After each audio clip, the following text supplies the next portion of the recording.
Hello, and today I'm going to be talking about the entrepreneur I interviewed, my grandpa, Glenn Oscarson, and the business that he ran in Tooele, Utah. So, the type of business that he ran was a feed store called Deseret Feed Supply, and the way that it generated revenue was by selling farm supplies like feed, because it's in the name, and then stuff like cowboy boots, and eventually it even moved over to stuff like pet supplies, but it also sold tires and just assortment of things you need kind of in rural Utah to take care of animals.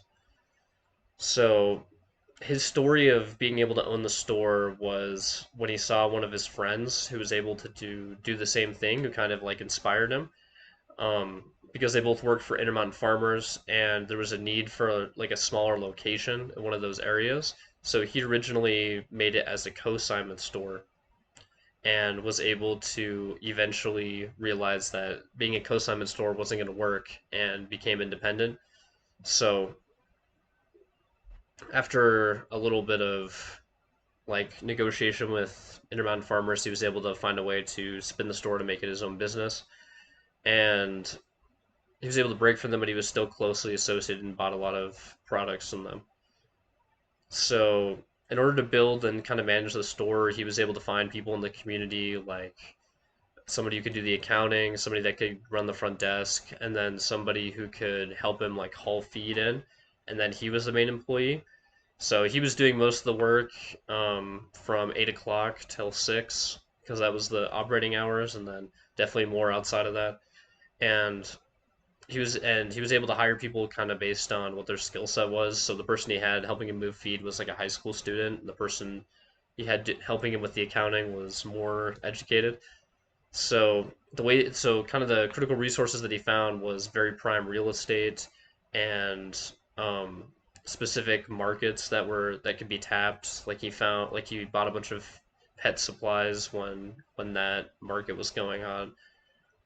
And the way he found his first customers was kind of just by being the only store really in town that sold all this stuff. So this is way before some of the bigger people like Cal Ranch moved in, and the business growth was kind of financed by the sale of inventory. So pretty much most of the stuff kind of went back into buying the next batch of inventory, and then whatever was left over would be profit. So the business today has been sold, and it's still being paid off. So it still continues to generate revenue for my grandpa, because the real estate was super valuable and completely paid off over the lifetime of the business. So, kind of the key factors that led to the success of the business was that my grandpa already had a lot of experience in the industry. He used to work for Intermountain Farmers as a purchaser, and so he worked with a lot of people, and bought products he was already familiar with. And some of the hardest parts of running the business or mistakes is kind of like finding ways to generate new customers and just having bad months where people just didn't show up or trying to find more people to work. Those are kind of the struggles of it. And kind of what he learned over time is that um, the business can only really survive if it has the correct market for it. So kind of the biggest struggle or the biggest kind of obstacle to success was Cal Ranch moving in because they were a lot bigger store and they sold pretty much everything that Deseret Supply sold, and so that was kind of the only way to really deal with that challenge was to eventually sell the store.